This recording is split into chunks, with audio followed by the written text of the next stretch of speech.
யாத்ராகமம் 9ஆம் அதிகாரம். பின்பு கர்த்தர் மோசேயை நோக்கி, நீ பார்வோனிடத்தில் போய், எனக்கு ஆராதனை செய்ய என் ஜனங்களை போகவிடு. நீ அவர்களை விடமாட்டேன் என்று இன்னும் நிறுத்தி வைத்தாயாகில், கர்த்தருடைய கரம் வெளியிலிருக்கிற உன் மிருக ஜீவன்களாகிய குதிரைகளின் மேலும், கழுதைகளின் மேலும், ஒட்டகங்களின் மேலும், ஆடு மாடுகளின் மேலும் இருக்கும். மகா கொடிதான கொள்ளை நோய் உண்டாகும். கர்த்தர் இஸ்ரவேலரின் மிருக ஜீவன்களுக்கும் எகிப்தியரின் மிருக ஜீவன்களுக்கும் வித்தியாசம் பண்ணுவார்.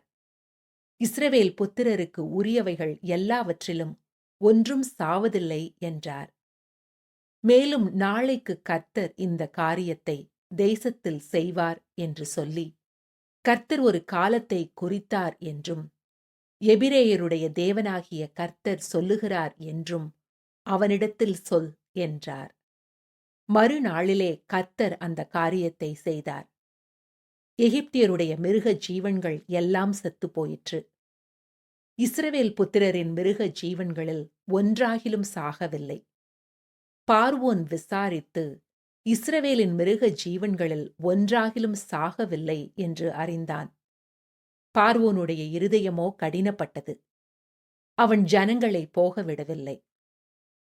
அப்பொழுது கர்த்தர் மோசேயையும் ஆரோனையும் நோக்கி, உங்கள் கைப்பிடி நிறைய சூளையின் சாம்பலை அள்ளிக்கொள்ளுங்கள். மோசே அதை பார்வோனுடைய கண்களுக்கு முன் வானத்திற்கு நேராக இறைக்க கடவன். அது எகிப்து தேசம் மீதெங்கும் தூசியாகி, எகிப்து தேசமெங்கும் மனிதர் மேலும் மிருக ஜீவன்கள் மேலும் எரிபந்தமான கொப்புளங்களை எழும்ப பண்ணும் என்றார். அப்படியே அவர்கள் சூளையின் சாம்பலை அள்ளிக்கொண்டு பார்வோனுக்கு முன்பாக வந்து நின்றார்கள். மோசே அதை வானத்துக்கு நேராக இறைத்தான். அப்பொழுது மனிதர் மேலும் மிருக ஜீவன்கள் மேலும் எரிபந்தமான கொப்புளங்கள் எழும்பிற்று. அந்த கொப்புளங்கள் மந்திரவாதிகள் மேலும் எகிப்தியர் எல்லார் மேலும் உண்டானதினால், அந்த கொப்புளங்கள் நிமித்தம் மந்திரவாதிகளும் மோசேக்கு முன்பாக நிற்கக்கூடாதிருந்தது. ஆனாலும் கர்த்தர் மோசேயோடே சொல்லியிருந்தபடியே கர்த்தர் பார்வோனின் இருதயத்தை கடினப்படுத்தினார். அவன் அவர்களுக்கு செவி கொடுக்கவில்லை. அப்பொழுது கர்த்தர் மோசேயை நோக்கி, நீ அதிகாலமே எழுந்திருந்து போய் பார்வோனுக்கு முன்பாக நின்று எனக்கு ஆராதனை செய்ய என் ஜனங்களை அனுப்பிவிடு.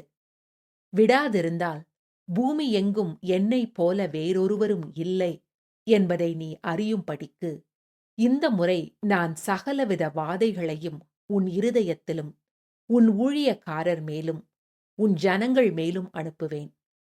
நீ பூமியில் இராமல் நாசமாய் போகும்படி நான் என் கையை நீட்டி உன்னையும் உன் ஜனங்களையும் கொள்ளை நோயினால் வாதிப்பேன்.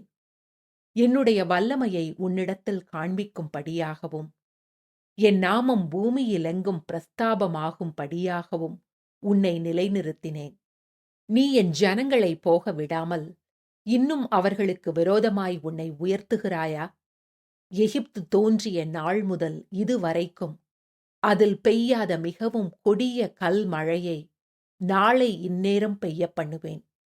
இப்பொழுதே ஆள் அனுப்பி உன் மிருக ஜீவன்களையும் வெளியில் உனக்கு இருக்கிற யாவையும் சேர்த்துக்கொள்.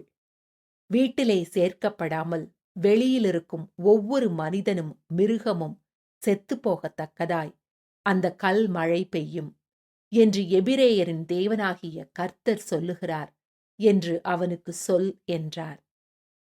பார்வோனுடைய ஊழியக்காரரில் எவன் கர்த்தருடைய வார்த்தைக்கு பயப்பட்டானோ அவன் தன் வேலைக்காரரையும் தன் மிருக ஜீவன்களையும் வீடுகளுக்கு ஓடிவர பண்ணினான். எவன் கர்த்தருடைய வார்த்தையை மதியாமற் போனானோ அவன் தன் வேலைக்காரரையும் தன் மிருக ஜீவன்களையும் வெளியே விட்டுவிட்டான். அப்பொழுது கர்த்தர் மோசேயை நோக்கி, எகிப்து தேசம் எங்கும் மனிதர் மேலும் மிருக ஜீவன்கள் மேலும் எகிப்து தேசத்திலிருக்கிற சகல விதமான பயிர் வகைகள் மேலும் கல்மழை பெய்ய உன் கையை வானத்திற்கு நேராக நீட்டு என்றார். அப்படியே மோசே தன் கோலை வானத்திற்கு நேராக நீட்டினான். அப்பொழுது கர்த்தர் இடி முழக்கங்களையும் கல் மழையையும் அனுப்பினார்.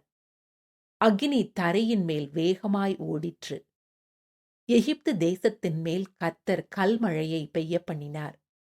கல்மழையும் கல்மழையோடே கலந்த அக்கினியும் மிகவும் கொடிதாயிருந்தது. எகிப்து தேசம் குடியேற்றப்பட்ட நாள் முதல் அதில் அப்படி ஒருபோதும் உண்டானதில்லை. எகிப்து தேசம் எங்கும் மனிதரையும் மிருக ஜீவன்களையும் வெளியிலே இருந்தவைகள் எவைகளோ அவைகள் எல்லாவற்றையும் அந்த கல்மழை அழித்து போட்டது. அது வெளியின் பயிர் வகைகளையெல்லாம் அழித்து வெளியின் மரங்களையெல்லாம் முறித்து போட்டது. இஸ்ரவேல் புத்திரர் இருந்த கோசேன் நாட்டிலே மாத்திரம் கல்மழை இல்லாதிருந்தது. அப்பொழுது பார்வோன் மோசேயையும் ஆரோனையும் அழைப்பித்து, நான் இந்த முறை பாவம் செய்தேன். கர்த்தர் நீதி உள்ளவர். நானும் என் ஜனமும் துன்மார்க்கர். இது போதும். இந்த மகா இடி முழக்கங்களும் கல்மழையும் ஒழியும்படிக்கு கர்த்தரை நோக்கி விண்ணப்பம் பண்ணுங்கள்.